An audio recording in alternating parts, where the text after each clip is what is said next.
Rreth orës 3:30 të mëngjesit të së premtes është bërë mundur pas shumë përpjekjesh shuarja e zjarrit në Ksamil.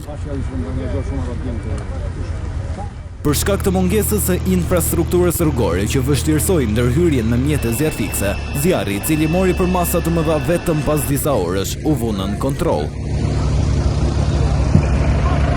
Në ndihmë u angazhuan banorë të zonës, shërbimi policor dhe administrata e bashkisë Sarand.